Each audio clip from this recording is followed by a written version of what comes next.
Yo, what's up mga kaibigan? Nali na tayo magkwentuhan. So kanina nga napanood natin ang matinding 18-point comeback ng Dallas Mavericks sa Game 2 kung saan muling naubusan ng gasolina ang Minnesota Timberwolves sa second half. Malamang napanood nyo nga ang game winner ni Luka Doncic kung saan talagang napasayaw niya nga ang 4-time Defensive Player of the Year winner Rudy Gobert. Ganun pa man ang isang bagay na hindi alam ng madami ay noong fourth quarter nga ang dahilan kung bakit wala si Edwards sa loob ng court around 7 minutes to 5 minute mark ay dahil nasa tunnel ito, kung saan siya ay pinasuot ng face mask upang makatanggap ng extra oxygen mula sa medical staff ng Timberwolves. Sobrang pagod na nga si Edwards, hindi sa opensa bagkus sa depensa, dahil maalat nga ang kanyang performance sa game na ito, only shooting 5 of 17 sa field and 17 of 56 sa last 3 games. Subalit nasasagad nga siya kay Kyrie Irving at Luka Doncic. Ang report na ito ay nanggaling nga kay Dave McMenamin ng ESPN. So literal nga na halos himatayin na si Edwards kakadepensa kay Kyrie at Luka Doncic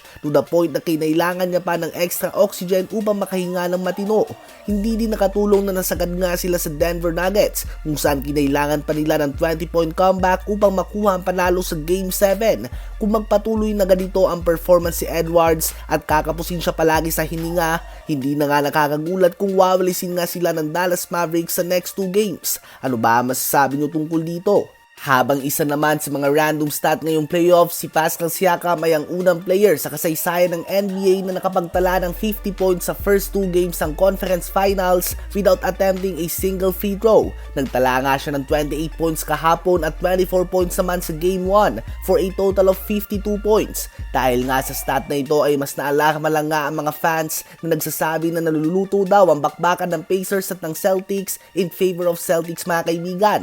Ganun pa man ang concern ngayon ay ang injury ni Tyrese Haliburton. Napag-usapan nga natin na nagtamo siya ng left hamstring injury. Same injury na natamo niya noong January dahilan upang makapag-miss siya ng 10 games. Sa ngayon ay hindi pa natin tiyak kung maglalaro ba siya sa Game 3 o kaya naman sa mga susunod na games. As much as possible ay gugustuhin nga ito na itago ng Indiana Pacers up until game time upang hindi makapaghanda ang Celtics dito.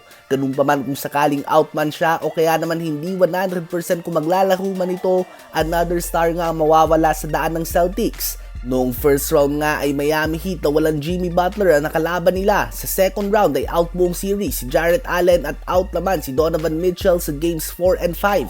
At ngayon naman ay posibleng out na si Tyrese Haliburton. Walang kasalanan ng Celtics sa mga injuries na ito. Ganun pa man, the luck is working in their favor.